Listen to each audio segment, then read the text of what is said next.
Hello friends, welcome to yogic and modern science. Friends, इसके पहले episode में हमने एक एपिसोड बनाया था चेतन पर, चैतन्यता पर और कॉन्शियसनेस। और हालांकि वो एपिसोड काफ़ी पॉपुलर रहा, काफ़ी व्यूज़ भी आया उस पर। मगर उस एपिसोड में एक चीज़ बहुत इंपॉर्टेंट मिसिंग थी, that is the Buddhist view on consciousness. Because I think Buddhist view is a lot different, okay, from the other views, okay, of consciousness. Consciousness के जितने views हैं, चाहे वो हिंदुइज्म में हो या मोहम्मडनिज्म में हो या और भी बहुत सारे स्कूल ऑफ थॉट्स हैं, ठीक है, वो डिफरेंट व्यूज़ हैं, बट बुद्धिस्ट व्यू बिल्कुल ही अलग है चेतनता पर। आज हमारे साथ बौद्ध भिक्षु धम्मानंद विवेचन जी हैं, ठीक है। एक और हमारे बनते हैं और भिक्षु प्रज्ञादीप जी, और as usual BR Sharma ji हैं। तो आज हम लोग बुद्धिस्ट पॉइंट ऑफ व्यू से चेतन पर बात करेंगे। और मैं एक प्रश्न करना चाहूँगा हमारी चर्चा स्टार्ट होने से पहले। चेतनता पे जो प्रश्न है वो ये है कि जो भी हमारे चारों तरफ है, जो पूरी सृष्टि फैली हुई है, आज विज्ञान भी कहता है कि मानने लगा है कि पूरी सृष्टि का जो मूल है, जो प्राइमरी एलिमेंट है, जो फंडामेंटल एलिमेंट है, वो कॉन्शियसनेस है। अब वैज्ञानिक ये मानने लगे हैं। पहले क्या था, 10 साल पहले, क्वांटम मैकेनिक्स आने से पहले साइंटिस्ट थे, चाहे वो न्यूटन हो या और भी अल्बर्ट आइंस्टीन तक। हालांकि अल्बर्ट आइंस्टीन उन्होंने कॉन्शियसनेस को काफ़ी तवज्जो दी थी, उन्होंने भी फंडामेंटल एक एलिमेंट माना था कॉन्शियसनेस को, मगर उस तरीके से नहीं जिस तरीके से स्पिरिचुअलिज्म में माना जाता है। तो मेरा प्रश्न ये है, बुद्धिस्ट पॉइंट ऑफ व्यू से, बुद्धिज्म के अंदर चेतनता का महत्व क्या है? चेतनता कौन सा एलिमेंट है? सृष्टि प्रकरण में चेतना एक फंडामेंटल एलिमेंट है या नहीं है, या कुछ और है? तो आज हम बुद्धिस्ट पॉइंट ऑफ व्यू से समझेंगे कि पूरी सृष्टि प्रकरण में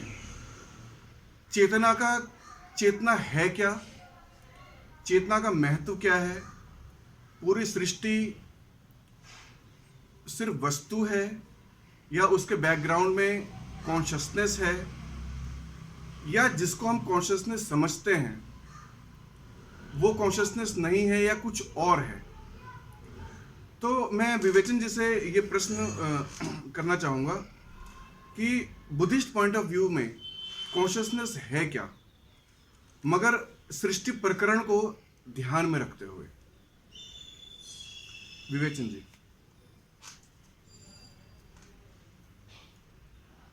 देखिए, जब हम लोग इस बात पर सोचते हैं तो संसार में दो चीज़ें हैं, एक तो दृश्य है, एक अदृश्य है। इसको बुद्धा फिलॉसफी के अनुसार कहेंगे कि नाम रूप। नाम जो चैतन्यता का पर्यायवाची है, और रूप जो आंखों से दिखाई पड़ता है। सारे संसार में जो भी कुछ दृश्यमान है वह सब रूप के अंतर्गत आता है। तो इसी के अंतर्गत जब हम आगे बढ़ते हैं तो इसमें कुछ खासियत है जिनसे जानने से तमाम चीज़ों की जानकारी हो जाती है। तो बुद्धिज्म में आता है अनित्य, अनात्म, दुख, तीन विशेषताएं हैं। तो अनित्य से यहाँ अभिप्राय है सब कुछ परिवर्तनशील है, प्रति क्षण परिवर्तनशील है। और अनात्म से मतलब है कि उसकी एक परिभाषा दी हुई है शास्त्रों का आधार पर, लेकिन यहाँ पर अनात्म से मतलब है कि कहीं भी कुछ मैं मेरा करके नहीं है, ग्रहण करने योग्य कहीं कुछ है ही नहीं। इसलिए अनात्म और दुख, सबका मूल कारण जो है वह दुख ही दुख है। जो क्षणिक सुख की झलक दिखाई देती है वह क्षण भर का सुख अनंत बहुत ज़्यादा वो दुख में बदल जाता है। एक क्षण सुख का है तो दूसरा क्षण नहीं, वो घंटों बहुत लंबे समय तक उसका दुख उठाना पड़ता है। तो चूँकि आज हम लोगों को चर्चा करनी है अनात्मवाद पर, तो सारे संसार में लोगों का कहना है कि ऐसी कोई वस्तु है, और इसके बारे में हमारे देश में बहुत कुछ प्रचलित है कि आत्मा अजर, अमर, अविनाशी, ये 3 विशेषताएं हैं उसकी, जो कभी बूढ़ी नहीं होती, जो कभी मरती नहीं, और जो कभी नष्ट नहीं होती। अविनाशी है, उसका नष्ट नहीं, वो नाश नहीं करती होती है। तो जब चिंतन मनन करके देखा जाता है, सूक्ष्म अति सूक्ष्म तक जाकर देखा जाता है, तो किसको किस बिंदु को कह दें कि या मैं हूँ, या किस बिंदु को कह दें ये तू है। सारे संसार में एक बहुत बड़ा भ्रम है, और इसी भ्रम के कारण हम उसमें उलझे रहते हैं। तो जहाँ जहाँ अनात्म शब्द है तो लोग कहते नहीं आत्मा है, तो है और ना ही है या नहीं है, इस चीज़ को जानने के लिए हमको निष्पक्ष भाव से एक स्थान पर स्थिरता, जहाँ स्थिति है, स्थिति, उत्पाद और व्यय, उत्पाद और व्यय के बीच में एक स्थिति है। जब तक हम स्थिति पर नहीं खड़े होंगे तब तक उस सच्चाई का पता नहीं लग पाता है। तो स्थिति पर रुकने के लिए हमारे पास एक ही व्यवस्था है, पहले हम तो ठहरें। तो हम ठहरने के लिए पहले रूप को ठहराओ। जैसे एक तराजू होता है, तराजू का हिलना डुलना रोको, फिर उसके ऊपर तुलने में सुविधा हो जाएगी। जैसे हम लोग देखते हैं कि किसी दुकान में जाइए तो जो जितनी कीमती वस्तु है उसको उतना ज़्यादा स्थिर होना पड़ता है। तो हम लोग किसी ज्वेलरी के यहाँ जाएं तो ज्वेलरी के यहाँ देखेंगे कि उसका जो पंखा बंद कर देता है ऊपर का, और उसने तराजू भी बड़े एक शीशे में बंद करके रखा हुआ है, और उसमें रख कर के वो पंखा भी बंद कर देता है, और जब बिल्कुल स्थिर तराजू हो जाता है तब उस पर तुलता है। तो वहाँ पर मतलब कोई भी चीज़ उसमें व्यवधान उत्पन्न ना करें, इसलिए उसको बिल्कुल स्थिर कर देता है। उस समय जो चीज़ तुली जाती है उसमें बहुत कुछ सही बात निकल कर आती है। तो इसी तरह से हमको पहले काया में, काया के साथ जुड़ा हुआ है, आत्मा कहाँ है, उसको काया के साथ जुड़ी है। काया नहीं रह जाती है तो आत्मा दिखाई तो नहीं पड़ने वाली, महसूस भी कहाँ होगी। तो महसूस भी जो अनुभूति भी होती है वो हमारे शरीर के ऊपर होती है, शरीर के माध्यम से होती है। इसलिए शरीर पर जैसे हम लोग जीवित रहते हुए दोनों का संयोग है, जैसे तराजू में 2 पले हैं तो एक पर माप मापक हो जाता है, तो उसी प्रकार से हम अपने शरीर के माध्यम से उस चीज़ की का अनुभव करते हैं, जानकारी करते हैं। तो जब हम ऐसी स्थिति को देखते हैं तो पहले उसको स्वभाव में रोकते हैं, और स्वभाव में जो सांस का आदान प्रदान है यह नेचुरल है, और ये नेचुरल है तो इसमें सांस का आना और जाना कैसे हो रहा है, कैसे आ रहा है, इसको जानना पड़ता है। और फिर एक एक अंग प्रत्यंग के माध्यम से उसको हम जानते हैं। तो पहले काया पर जानते हैं, और काया के बाद में फिर हम लोग वेदना, काया पर एक वेदना अनुभव होती है, उस अनुभव को जानते हैं, और उस अनुभव के आधार पर उसमें एक संज्ञा का जन्म होता है। ये अनुभव कैसा है, सुखद है, दुखद है, अनुकूल है, प्रतिकूल है। इस तरीके से हम आगे बढ़ते हैं और तब उसके स्वभाव को जानते हैं। स्वभाव को कहा गया कि धम्मानुपස්සना कहते हैं स्वभाव को। एक कायानुपස්සना है, वेदनानुपස්සना है, धम्मानुपස්සना है, और ये सब कुछ महसूस करने में एक चीज़ है जिसे चित्तानुपස්සना कहते हैं। चित्त को ही कॉन्शस अनकॉन्शस कहा गया जी। तो जो चित्त है, चित्त को ही उसकी भाषा में एक जगह यह भी कहा गया है कि विज्ञान, वेदना, संज्ञा, संस्कार और विज्ञान, ये नाम के 4 भाग हैं। और नाम के इन चारों भागों को अगर और अधिक विस्तार ले जाने में, तो नाम के इन 4 भागों को 2 भागों में जब हम बांटेंगे तो एक आएगा चैतसिक, चित्त और चैतसिक। चित्त को विज्ञान कहते हैं, चैतसिक को वेदना, संज्ञा, संस्कार, ये चैतसिक हैं, और चित्त विज्ञान है। तो जब हम लोगों ने अध्ययन करके देखा, ज़्यादा दूर तक गए, तो उसमें भी हमने पाया कि जो चित्त है, जो विज्ञान है, ये 121 प्रकार का है, जी। और इसमें जो रूप है वो 28 प्रकार का है। तब चैतसिक 52 प्रकार के हैं। ये जो वेदना, संज्ञा, संस्कार हैं, इनकी संख्या 52 है, और जो चित्त है वह 121 प्रकार का है। तो इसी तरीके से जब हम देखते हैं, रूप 28 प्रकार का है। तो महाराज जी, चित्त और चैतसिक, इसमें डिफरेंस क्या है? हाँ, चित्त चैतसिक, ठीक बात है। तो जैसे चित्त है तो वो अपना, इसीलिए तो उसकी संख्या ज़्यादा हो गई है। तो अब ऐसे समझेंगे, जैसे एक कोरा कागज है, और उस कागज पर जब चित्त जाएगा तो चित्त कहाँ गया, उसने जैसे आँख पर गया तो आँख पर चित्त का नाम बदल जाएगा, वो चक्षु विज्ञान हो जाएगा, चक्षु चित्त हो गया। नाक पर गया तो वह घ्राण विज्ञान हो गया, यानी घ्राण चित्त हो गया। जुबान पर गया तो वह जो है वह जिह्वा चित्त हो गया, यानी स्वाद बताएगा, स्वाद के बारे में विशेष हो गया, विशेष हो जी, गया, उसके जी। विषय का चिंतन करता है। जी। विषय का चिंतन करने के कारण वो चेतना है। तो वो जब चिंतन करके जो परिणाम आता है, उसको एक अलग विशेष स्थान पर रख देता है, जिसको हम मन कहते हैं। मन एक समूह है। तो जैसे ही वह किसी भी इंद्रिय पर जाता है तो उसके विषय का चिंतन करता है, और विषय का चिंतन करने पर उसे जो अनुभव हुआ, अनुभव हिंदी में वेदना माने दुख है, और पाली, जो उसका मूल भाषा पाली है, इसलिए पाली में वेदना है। वेदना सुखद वेदना है, दुखद वेदना है, असुख दुख वेदना है। तो वेदनाएं 3 प्रकार की होती हैं। इन्हीं वेदनाओं में किसने जाना? चित्त ने चिंतन करके जाना कि यह वेदना है, अनुभव है। मतलब कोई भी एक्सपीरियंस, हाँ, कोई भी, किसी कोई भी एक्सपीरियंस है, वो वेदना हो गई। किसी भी इंद्रिय पर जाकर के जो भी हो, उसके विषय का चिंतन है, वह वेदना है।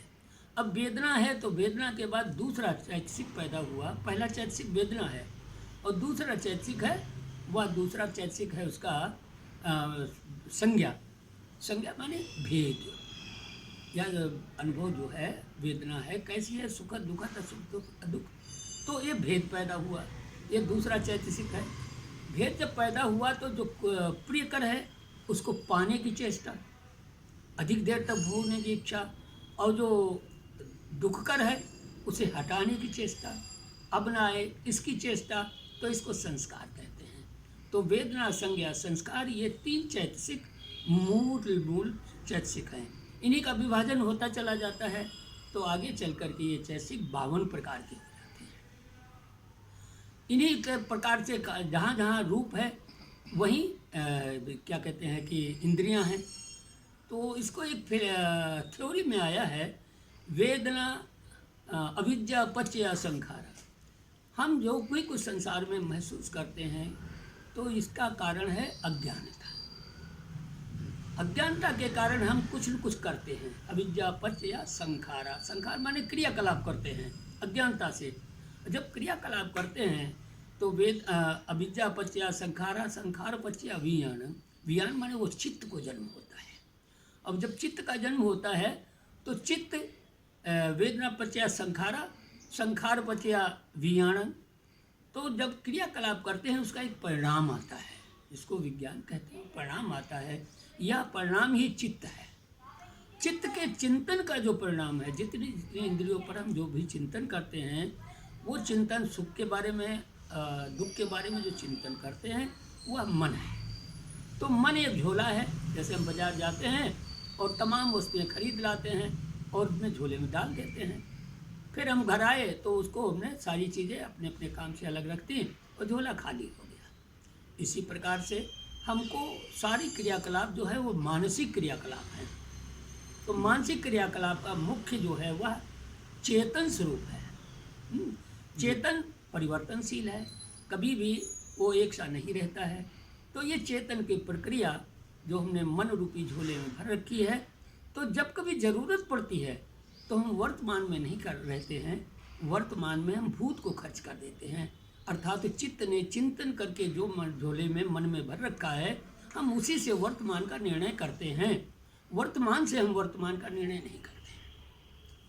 तब उसका एक उपाय है कि जो आपको दुखद लगा है उसको अब दोबारा मत करो, तो भविष्य के दुख से आपकी मुक्ति हो जाएगी। जो आपको सुखद लग रहा है उसको अभी बोलो, यानी फिर करो। तो जब सुखद को फिर करोगे तो फिर वो नया हो करके भविष्य में फिर उसका परिणाम आएगा। इस प्रकार से सुखद दुखद को हमारे हाथ में है। हम चाहें तो सुख ही सुख भोगे, दुख को लिप्त कर सकते हैं, और हमारे ऊपर निर्भर करता है कि हम दुख ही दुख उठाएं, सुख से रिक्त हो जाएं। ये हमारे ऊपर निर्भर करता है। लेकिन पुरानी परंपरा कहती ना, जो एक बार हो गया उसे बदला नहीं जा सकता है। ये बिल्कुल कटु सत्य है। एक बार जो बीज पैदा हो गया, इसको अंकुरित होने तक रोका जा सकता है। आप उसको मत बोइए तो एक समय तक उसकी जीवनी शक्ति खत्म हो जाएगी, फिर वो एक्सपायर हो जाएगा, फिर वो अंकुरित नहीं होता है, उसका एक पीरियड है। इसी प्रकार से जो भूत में मन में संचित है, इसका बार बार उसका प्रयोग मत करो। जो एक चिंतन में आएगा लेकिन उसका चिंतन मत करो। जो महाराज जी यहाँ पे एक मैं प्रश्न करूँगा, जैसे आपने संचित की बात की है ना, तो इसका मतलब जो चित्त है, हमारे सारे अनुभव चित्त के रूप में संग्रहित है, चित्त के रूप में संग्रहित चित्त के चिंतन का परिणाम संग्रह, जिसको मन कहते हैं जी। मन एक संग्रहालय है। तो एक और शब्द आता है चेतन। तो चेतन और चित्त, चित्त तो संग्रह हो गया हमारे अनुभवों का। नहीं, चित्त संग्रह नहीं है। जैसे आपने कागज पर लिखा है तो लिखिया नहीं देखा है ना जी, तो चित्त लिखिया है, चित्त पे लिखा गया है। हाँ, चित्त पे नहीं, चित्त ने जिस पर लिखा है वही मन है। जो चिंतन किया है वह मन है। मन पर सब चीज लिखी हुई है, भरी हुई है। तो मतलब कि मन चित्त से अलग है। हाँ, मन वो चित्त, जैसे घर है, घर में एक मुखिया है तो परिवार से अलग थोड़ी ना है, वो परिवार में ही शामिल है, परिवार का एक भाग है, एक अंग है ना। उसी प्रकार से वेदना, संज्ञा, संस्कार, विज्ञान चित्त है। चित्त अगुआ है, मुखिया है। हाँ, ये सारे चैतसिक का मुखिया है। चित्त नहीं होगा तो चैतसिक नहीं होंगे। जैसे चित्त नहीं होता है तो मुर्दे में कोई हलचल नहीं होती। चित्त विज्ञान है। अच्छा, वो चित्त विज्ञान कहते हैं विशेष जानकारी है ना। तो उसमें चित्त विज्ञान यानी एक ऐसी जानकारी है, विशेष जानकारी है जो पूरे मन का संचालन करती है। तो बीज ही नहीं होगा तो फल कहाँ से आएगा। तो ऐसे ही चित्त एक बीज है जिसके यहाँ सारा संसार दिखाई पड़ता है, सभी कुछ। और ये चित्त कितना है, क्योंकि वो एक रस कभी नहीं रहता है। इसकी एक सीमा है, कितनी देर राग युक्त रहता है, कितनी देर मोह युक्त रहता है, कितनी देर। तो शर्मा, चित्त तो जैसे महाराज जी ने कहा कि बीज रूप है ना, तो उसके अंदर तो बीज रूप में तो संग्रहण है ही ना चित्त में। चित्त अब बुद्धिज्म के हिसाब से तो नहीं कह सकते। हाँ। वैसे चित्त का मतलब तो यही होता है कि आकार। क्योंकि मैं इसमें 3 शब्द क्लियर करना चाहूँगा, ठीक है ना। क्योंकि हमारा जो चर्चा का जो एक ऑब्जेक्टिव है, जो एम है, वो यही है कि दर्शकों तक क्लैरिटी जाए, है ना, हर चीज़ क्लियर हो। एक शब्द आता है चेतन, एक शब्द आता है चित्त, ठीक है। और चेतन के लिए शास्त्रों में एक और शब्द का प्रयोग किया गया है, चिदाकाश। चित्त नहीं, चिद, ठीक है। तो चेतन को चिद भी कहते हैं। तो अब यहाँ पे जो भी इसको व्यू करेंगे, चेतन क्या है, चित्त क्या। महाराज ने तो बहुत अच्छी तरह से बताया, चित्त का पूरा विवेचन किया, ठीक है। और 52 प्रकार के चित्त से 52 प्रकार के चैतसिक हैं, 121 प्रकार के चित्त हैं, और 28 प्रकार के रूप। तो बुद्धिज्म में तो 121 प्रकार के चित्त हैं, ठीक है। तो योगिक साइंस के हिसाब से, ठीक है, जो कि हिंदुइज्म में योगिक साइंस बहुत पुरानी परंपरा है, पतंजलि की परंपरा है, ठीक है, और आपका अपना अनुभव भी है, ठीक है। तो आप क्या समझते हैं चेतन और चित्त? चेतन एक चेतन की स्थिति है जहाँ स्पष्ट नहीं है चेतन। वो कभी भी जो चतुर्भुजाकार आत्मा है उसमें वो चेतन अंदर में हो रहा है, इसलिए बाहर उसकी कोई गतिविधियाँ नहीं है। नहीं, चेतन किसको कहेंगे? चेतन उसको कहेंगे जो कंपन कर रहा है, जो एक दूसरे 2 पॉइंटों के बीच में गैप भी बना रहा है और जोड़ भी रहा है, उसे चेतन कहते हैं। तो वो पॉइंट कौन कौन से हैं? वो पॉइंट एक आकार है और उसमें साकार और निराकार। तो जो आकार है, आकार में साकार और निराकार को कवर करता है और निराकार से फिर छूटता है। तो साकार, निराकार और आकार के अंदर, आकार जो आकार के अंदर रहता है, मगर ये आकार के अंदर है, इसलिए ये यौगिक साइंस के माध्यम से तो ये आकार के अंदर है, तो ये तो स्पष्ट हो ही नहीं सकता। जो चीज़ अंदर है वो फिर बाहर ये क्यों इतना सारा तामझाम बनता है। तो इसलिए यहाँ पे उस एक आकार की जब जरूरत पड़ी, जब उसके दो भाग हो गए, उसके दो भाग हो गए, तो एक भाग उसका आकार जो है वो आकार परमात्मा जिसे कहते हैं बार बार, वो परमात्मा का आकार, परमात्मा का रूप है। तो वो जो आकार है, आकार के अंदर में साकार और निराकार ही ये भरते हैं, इसलिए ये सारी शरीर और सारी शाखाएं और सारा संसार, ये सारा आप पूरी प्रकृति की बात कर रहे हैं? हाँ, पूरी प्रकृति की बात, पूरा तो ब्रह्मांड, पूरे ब्रह्मांड में, पूरी प्रकृति में आप दो तत्व बता रहे हैं, एक साकार और एक निराकार, इस पूरी प्रकृति में, ठीक है। और आप एक चीज और बता रहे हैं, आकार की बात कर रहे हैं, इसके अंदर आकार की बात कर रहे हैं, आकार की बात कर रहे हैं। तो जो आकार का बात कर रहे हैं वो परमात्मा का विषय है, जिसे हम परमात्मा कहें या बाहरी, उसको हमने पहले बोला था कि अंदर है, मगर अब हम ये कह रहे हैं कि अंदर होने की वजह से वो किसी भी चीज़ को काल्पनिक बना नहीं सकता, मगर जैसे वो बाहर की तरफ आया है तो बाहर बनाने की गति उसकी काल्पनिक हुई है, और जैसे काल्पनिक हुई वैसे उसने सारी चीज़, सारा संसार की रचना कर डाली, मगर ये सारी काल्पनिक है।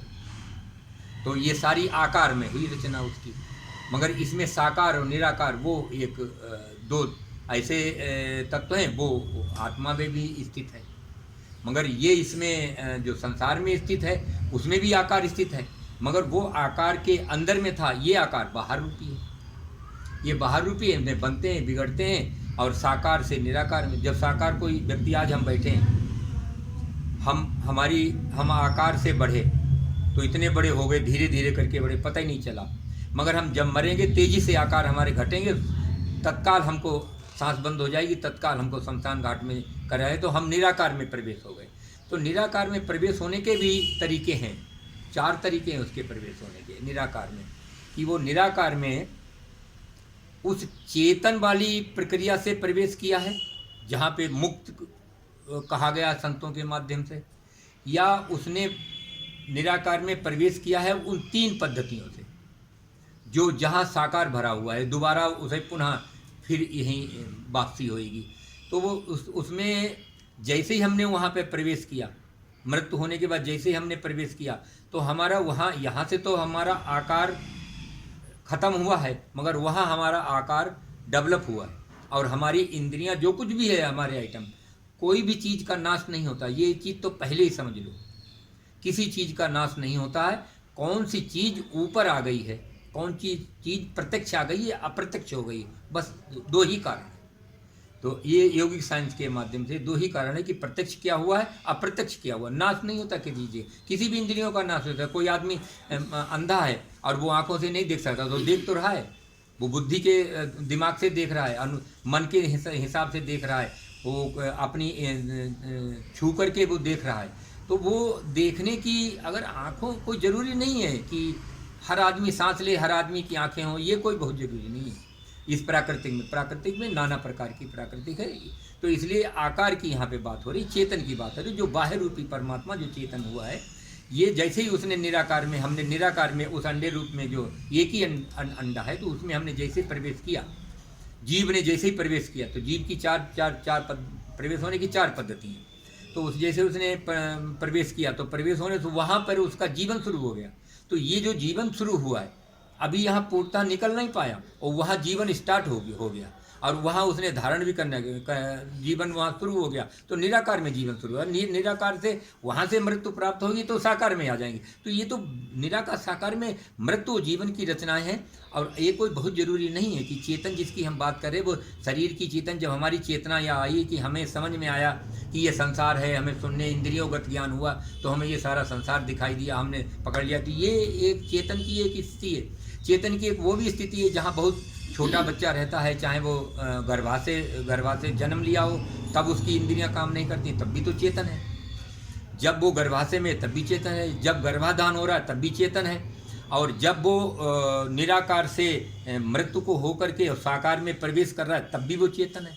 तो वहाँ आकार में था, यहाँ साकार में है। तो दोनों हर जगह चेतन की पराकाष्ठा, चेतन की महत्व या चेतन को समझने की स्थिति आप अपने जीवन से इस अनुमान से सोच रहे हैं, इस घटना दुर्घटनाओं से चेतन को अनुमान लगा रहे हैं, अनुभव में ला रहे हैं कि ये हमको जब से ज्ञान हुआ, ज्ञान के बैक साइड में क्या था।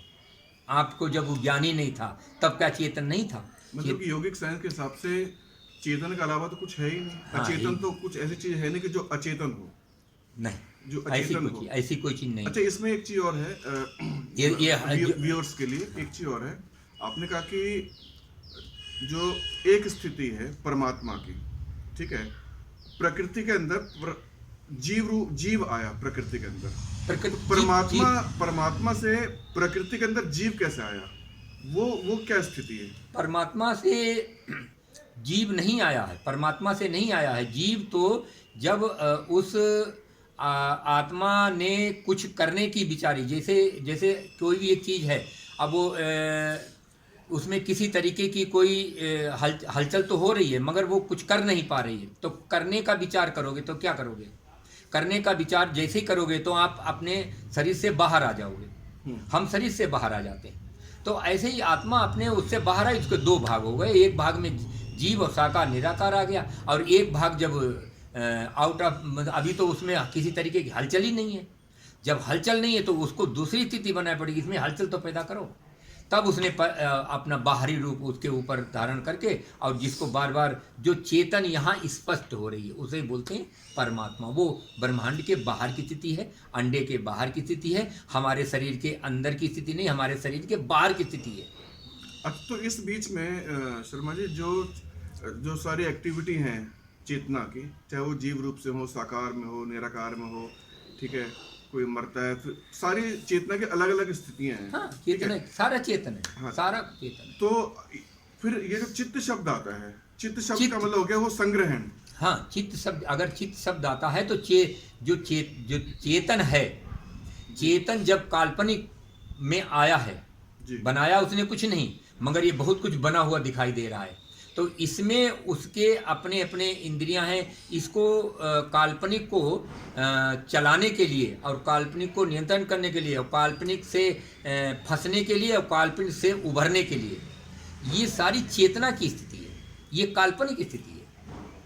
ये वो उन तीनों स्थिति में नहीं आती। चेतन की काल्पनिक स्थिति है, चेतन की काल्पनिक स्थिति है, प्रकृति के अंदर, प्रकृति के अंदर है। वो बहुत सारी इंद्रियगत ज्ञान हो सकते हैं, शरीर हो सकते हैं, यूनिटें हो सकती हैं, चित्त हो सकते हैं, ये हो सकता है, वो हो सकता है, बहुत कुछ हो सकता है। जो समझ में नहीं आए उसको सबको चेतन कह लो, जो समझ में आ जाए उसको घटना दुर्घटना जितने, ये तो यही तो सारे अनुभव आप बताएंगे। और इसके अलावा और मैं तो कह रहा हूँ कि आप बैक में गियर लगा के आप देखो। मैंने एक दिन महाराज को बोला था, महाराज थोड़ा बैक में गियर लगाओ, तो बैक में गियर लगाओ, वहाँ की स्थिति बताओ, वहाँ देखो बैक में जाकर के क्या हो रहा है। कभी कोई एक जगह की ज्ञान, कभी भी एक जगह का ज्ञान दूसरी जगह में नहीं है, क्योंकि हमारी इंद्रियां सब वक्त हैं, प्रत्यक्ष हैं, अप्रत्यक्ष हो रही हैं। जब से आपकी प्रत्यक्ष हुई तभी से तो ज्ञान हुआ है हमें संसार का, और जब तक अप्रत्यक्ष हुई तब हम नहीं थे। क्या हम थे? उस वक्त थे, मौजूद थे। तो सारी स्थितियां प्रत्यक्ष और अप्रत्यक्ष होनी चाहिए। हाँ, तो चेतन जो है, चेतन की यही हम कह रहे हैं, चेतन अप्रत्यक्ष में भी है और प्रत्यक्ष में भी है। प्रत्यक्ष में है चेतन, अप्रत्यक्ष में निराकार में प्रमाणित होता है और प्रत्यक्ष में साकार में प्रमाणित होता है। तो उसकी दोनों कैटेगरी उसी की है जी। तो अब हम साकार में बैठे, निराकार हमारी इंद्रिय हैं, ये हैं, वो हैं। हमने बहुत सारा, महाराज जी ने बोला, हम इतना ज्ञान है नहीं कि हम इतने सारी गिना सकें। हम ये बात जानते हैं अंदर से कि ये जो जितनी भी इंद्रियां हैं, जो कुछ भी हैं, ये हमारी सब अप्रत्यक्ष हैं, मगर हमारा शरीर प्रत्यक्ष है। तो शरीर की जो भरपाई है, जो उसकी कार्यक्रम है और जो उसकी ज़रूरतें हैं, वो हमारी सारी इंद्रियों से या किसी तरीके से वो हमारी पूर्ति होती है। तो वो जो हम ये देख रहे हैं, हम उनको पहचान पाते हैं, नहीं तो हमारा शरीर ही नष्ट हो जाए। इसको शरीर को बनाने के लिए सारी इंद्रियां हैं, इसको सुरक्षित रखने के लिए। ऐसे ही वहाँ निराकार में, वहाँ साकार स्थित नहीं है, मगर वहाँ इंद्रियगत आकार में सब शरीर है, सारी चीज़ें मौजूद हैं, मगर साकार स्थिति वहाँ शरीर नहीं है। तो शरीर अप्रत्यक्ष है, तो शरीर अप्रत्यक्ष है, इंद्रियगत ज्ञान सारे वहाँ पे मौजूद हैं। मगर इन दोनों में जो ये डिफरेंस आया है, ये वहाँ भी साकार निराकार में बहुत सारे टाइम पे बाद पता चलता है कि हमारी साकार की अप्रत्यक्ष हो गया, और यहाँ बहुत सारा निराकार में पता चलता है कि हमें साकार अब ज्ञान हुआ, पहले तो निराकार में हमें का याद ही नहीं भाई, हमें कुछ नहीं याद है। तो ये सिस्टम योगिक साइंस ये इस तरीके, इस व्यू से देखती है इस चेतन को। महाराज जी से थोड़ा सीखिए। महाराज जी कुछ बताना चाहेंगे आप चेतन के बारे में? थोड़ा आप व्याख्या कीजिए। चेतन के बारे में जैसे कि आप लोगों ने चर्चा भी चेतन और अचेतन पर ही कर रखी है, या संपूर्ण सृष्टि की रचना के विषय पे कर रखी है। जी, चेतन पे संपूर्ण सृष्टि की रचना भी है चेतन, और उसमें चेतन। मैंने जी, वही सबक कहा। जैसा कि पृथ्वी, जल, अग्नि, वायु और 3 इनके स्वभाव हैं। इनको 4 महाभूत कहते हैं, पृथ्वी, जल, अग्नि, वायु। 3 इनके स्वभाव हैं, सर्दी, गर्मी और वर्षा।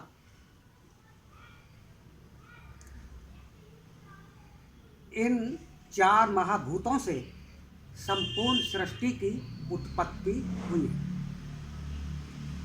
यानी कि पृथ्वी, इसके अंदर ये 7 धातु हैं। इन 7 धातुओं से फिर जीव का निर्माण हुआ है। जीव का निर्माण हुआ है इन 7 धातुओं से। जीव का निर्माण हो गया तो इसमें पर्यायवाची 2 शब्दों से हुआ है। जो चेतन है वो पुरुष विज्ञान के हैं। चेतन चित्त पुरुष विज्ञान के हैं। वो कौन कौन से हैं? रूप, वेदना, संज्ञा और संस्कार और विज्ञान। जो रूप है ये हमारा मन है। इसमें 6 इंद्री बनी हुई हैं, आँख, नाक, कान, जीभ और त्वचा। ये अचेतन है। जो ये बाहर हमारा शरीर रूप दिख रहा है, ये अचेतन मनोविज्ञान है। और 5 जो स्कंद है वो चेतन है, जिसमें रूप भी है और वेदना, संज्ञा, संस्कार और विज्ञान। मतलब कि आपने कहा जो रूप है वो अचेतन है या चेतन? जो रूप है वो चेतन है। जो रूप है, जो दिख रहा प्रतीक, ये अचेतन मनोविज्ञान है, या चेतन है। हाँ। तो ये और उधर पर्यायवाची जो 5 स्कंद हैं, जो पर्यायवाची हैं, यानी रूप, वेदना, संज्ञा, संस्कार, विज्ञान। उसमें जो रूप यानी मन आ रहा है, दोनों का मेल है, नहीं तालमेल, अचेतन का भी और चेतन का भी। उन 5 स्कंदों से ये हमारा शरीर बना। जो हमारे अंतर्दृष्टि में हैं, उन 5 से संपूर्ण शरीर का निर्माण हुआ है। तो हम अपने पूरे ही शरीर के अस्तित्व को स्वयं मानना चाहिए। जो सृष्टि में जो निर्माण की प्रक्रिया है वो धीरे धीरे हुई है या ऐसे इकट्ठी हो गई है? धीरे धीरे हुई, क्रमवश हुई है, क्रम से हुई है? यदि क्रम से हुई है तो क्रम क्या है? जैसे कि 2 प्रकार के परमाणु, जिसको कहते हैं बुद्ध माने बुद्धि, ये ज्ञान हर किसी को है, सबके अंदर है, सबके अंदर है। जो जीव रासायनिक चमड़े से ढका हुआ है, और वो किसी भी जाति में आता हो, 2 पैर वाली जाति है। सभी जीवों में जो मानव जाति है, ये सर्वश्रेष्ठ जाति है, बाकी सब छोटी है। किंतु मानव की जाति एक ही है और सभी के अंदर ये पांचों स्कंध हैं। अब इस बुद्ध कहते हैं बुद्धि को, ज्ञान को, अपनी बुद्धि का ज्ञान होना, अंतर्दृष्टि का ज्ञान होना। तो आप बाहर और भीतर का रूप भी और बाहर का स्वयं ही माना जाए,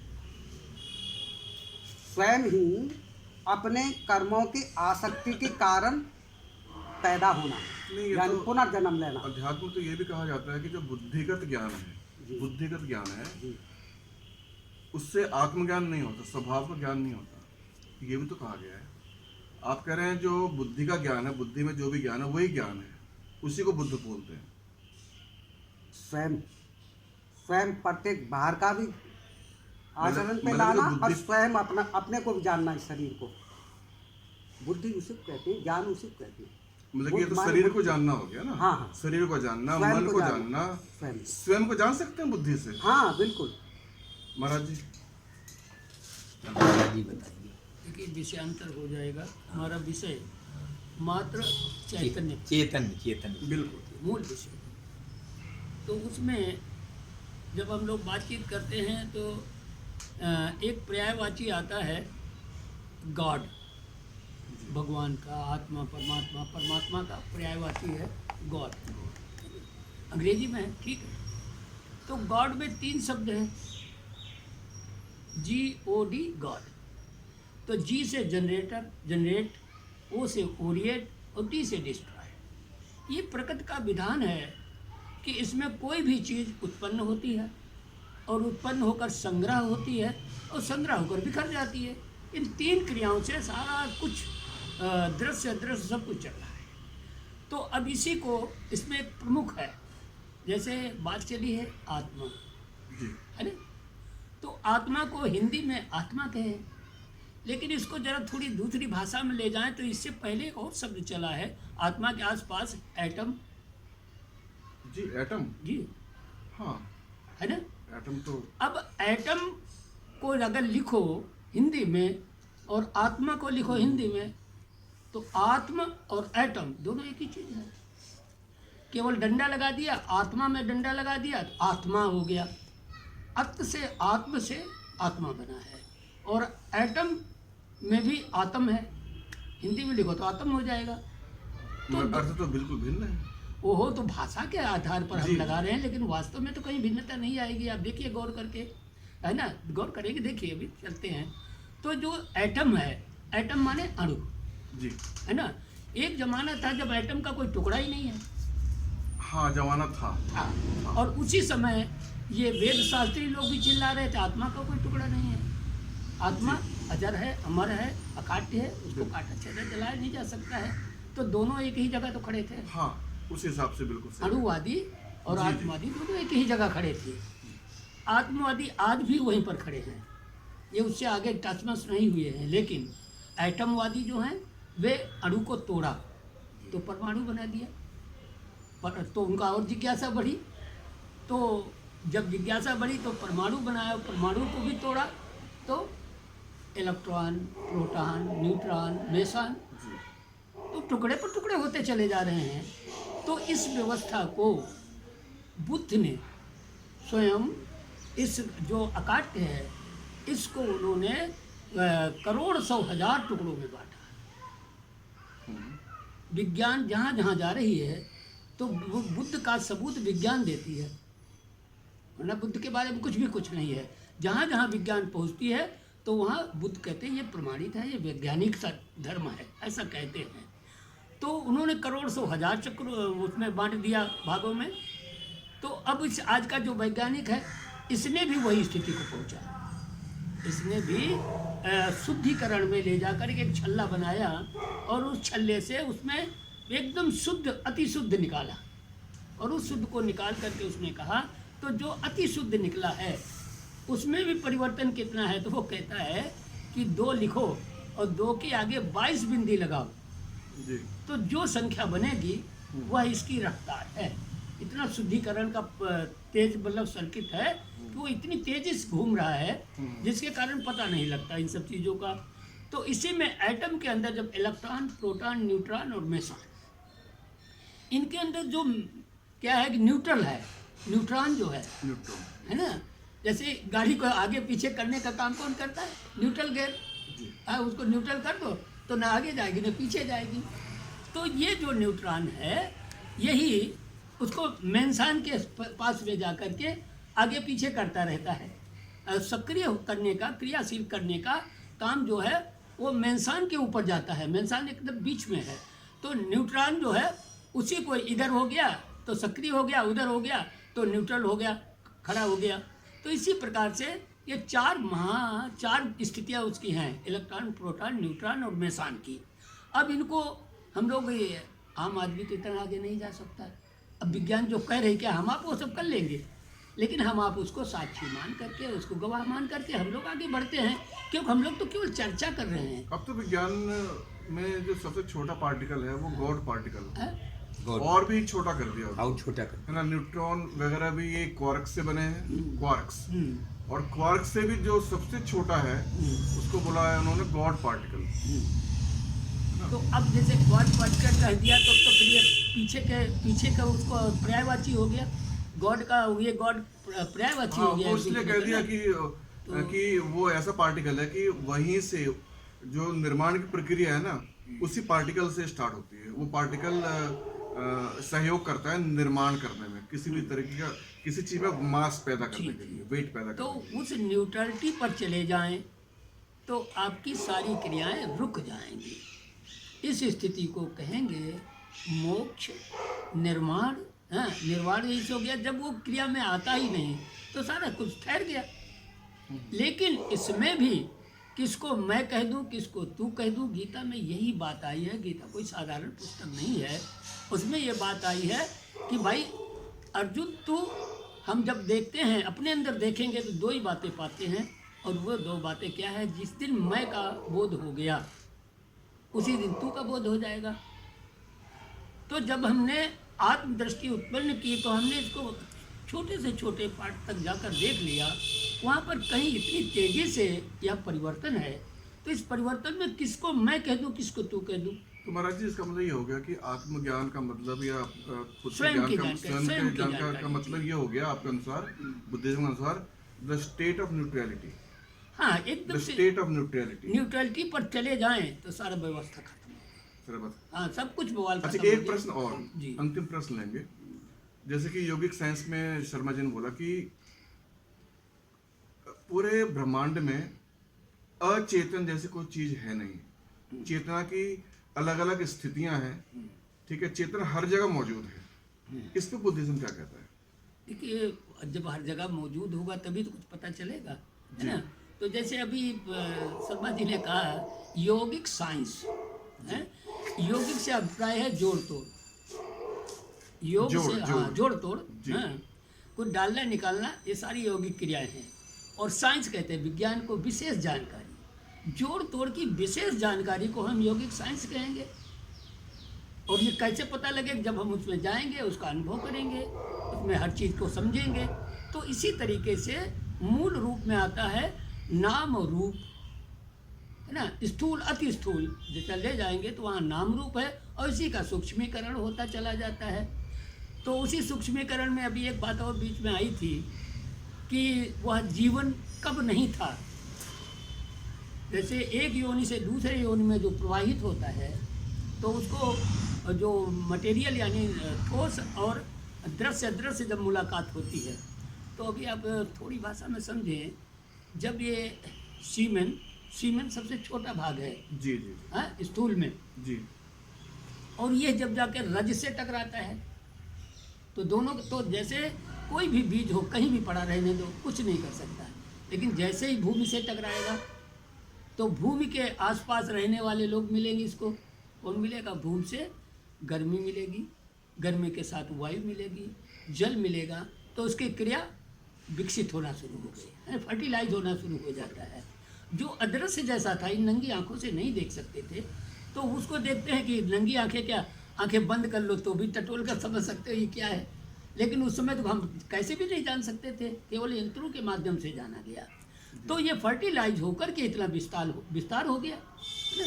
तो वही प्रकार की ये चारों महाभूत जब टकराते हैं तो चारों महाभूतों के टकराने से जो अदृश्य शक्ति यानी उसका परिणाम होता है। जब हम कोई क्रियाकलाप करते हैं तो उसका एक परिणाम बनता है, यह परिणाम ही चित्त हो जाता है।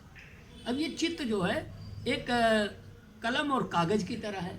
एक कोरा कागज़ है कंपनी से निकला हुआ। अब ये कंपनी से निकला हुआ कागज़ है तो हमने कलम लिया, कलम भी एकदम नई है, और उस पर कागज़ पर हम जो जो लिखेंगे, ये चित्त जैसे गया, मैंने बताया ना, इंद्रियों पर गया और इंद्रियों के विषय का चिंतन किया। चिंतन करके जो हो गया वो कागज़ पर उसका चिंतन लिखा हुआ है। ये चिंतन ही मन है ना। चिंतन जो चित्त है वो सुप्रीम है। यह नहीं होता यानी कागज़ कलम नहीं होती तो हम लिखते काहे पर, तो कागज़ है तब ना लिखा। तो उसी प्रकार से यह सारा चिट्ठा जो है तैयार हो गया, उसे हम मन कहेंगे। मन में हर चीज़ मौजूद है, हमारी क्या मौजूद है, एक 6 इंद्रियों का अनुभव मौजूद है उसके अंदर। तो हम उसमें से वर्तमान में निकाल लेते हैं, उसी से निर्णय करते, वर्तमान छोड़ देते हैं। तो भूत के द्वारा हमें क्या चाहिए, आगे क्या नहीं चाहिए, वो निर्णय हमारे हाथ में है। तो भूत भविष्य सब देव भुलाई, वर्तमान का वर्तो भाई। हम वर्तमान में नहीं ठहर पाते क्योंकि स्थिरता नहीं है। स्थिर होने पर हमें वर्तमान और भूत सब अब दिखाई देता है, जिसको लोगों की भाषा में कहा त्रिकालदर्शी है। तो वो त्रिकालदर्शी हो जाता है जी। वर्तमान में ठहरने से वो त्रिकालदर्शी हो जाता है। तब वह सक्रिय और निष्क्रिय दोनों उसके हाथ में है। वो चाहे तो निष्क्रिय हो जाए और चाहे तो सक्रिय बना रहे। तो कुशल में सक्रिय हो सकता है और अकुशल में सक्रिय हो सकता है। कुशल अकुशल दोनों में निष्क्रिय हो सकता है। तो मृत्यु के क्षण, मृत्यु क्या है, जन्म मरण एक परिवर्तन से दूसरे परिवर्तन की इकाई है ना। तो ये परिवर्तन इतना सूक्ष्म है कि जन्म से मृत्यु तक हम इस परिवर्तन को देख लेते हैं, लेकिन जो प्रतिक्षण सेकंडों में कितने बार बदल गया हम उसको तो नहीं देख पाते हैं। हम मिनटों तक के परिवर्तन को नहीं देख पाते हैं। हाँ, एक कितना लंबा परिवर्तन हुआ है, 100 साल 50 साल 40 साल का, उसको हम देख पाते हैं। या अगले दिन आज का परिवर्तन कल दिखाई देता है। जितना वो स्थूल होता जाता है तो हमारी समझ में आता है, जितना वो सूक्ष्म होता चला जाता है वो हमारी समझ में नहीं आता है। इसलिए ये विषय जो है बड़े गूढ़ हैं, आम आदमी के बस की बात नहीं।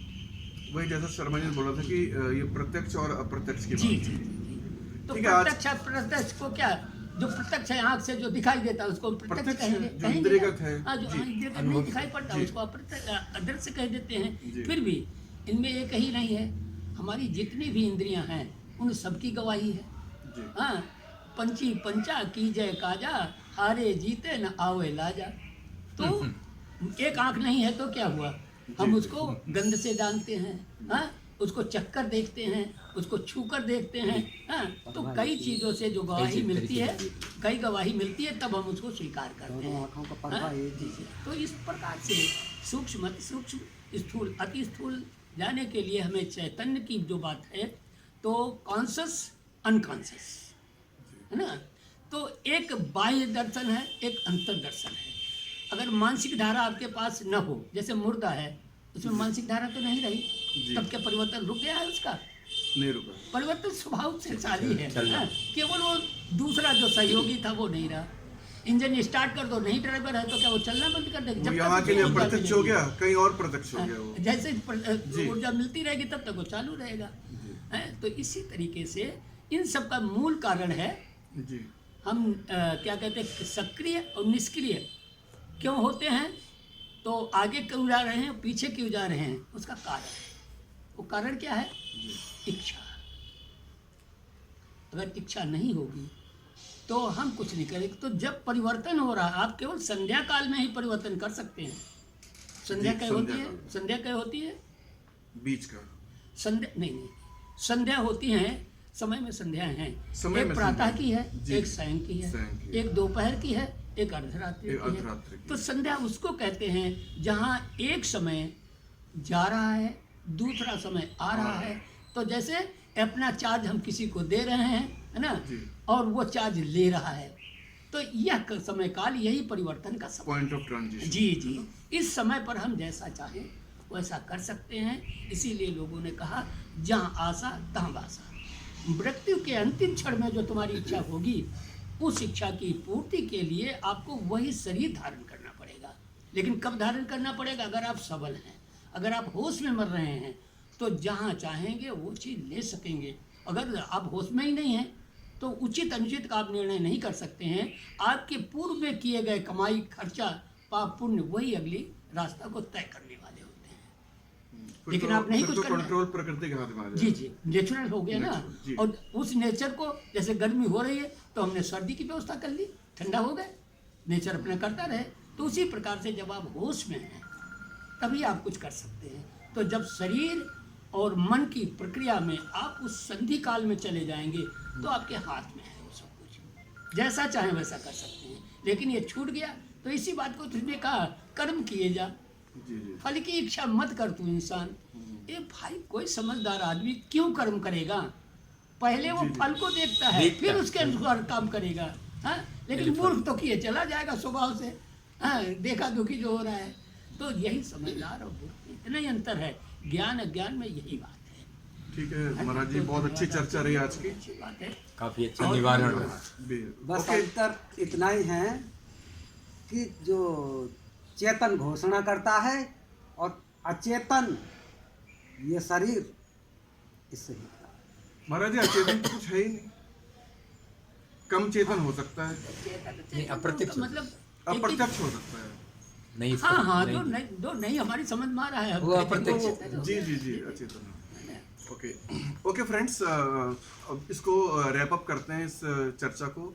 उम्मीद है कि आपको कुछ सीखने को मिलेगा। तो आशा यही है कि आप इस वीडियो को ध्यान से देखेंगे, क्योंकि ये आध्यात्मिक विषय थोड़े गूढ़ होते हैं और समझने वाले होते हैं, तो उसको स्थिर से देखने की चीज़ है। ये स्थान जो है लक्ष्मी नगर बौद्ध समण बिहार में ये जी। चर्चा हुई है। जी, आज दिनांक बोल दो।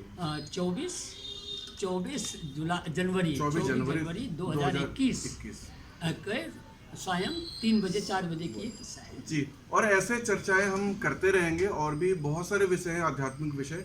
आज तो हमने चेतना पर बात की है। मुझे ऐसा लगता है कि चेतना पे और भी बातें हो सकती हैं। बहुत सारी चीज़ें अभी भी बहुत क्लियर नहीं हुई हैं। जैसे कि महाराज जी ने जो विचार प्रकट किए या शर्मा जी ने किए, तो कहीं ना कहीं पूरा तारतम्य अभी जुड़ा नहीं है। तो चेतना पे हम और भी बात करेंगे अगले एपिसोड्स में। बहुत सारे विस्तार हैं और बहुत से और भी विषय हैं। तो आज की चर्चा हम यहीं पे समाप्त करते हैं। धन्यवाद। बौद्ध समण बिहार लक्ष्मी नगर।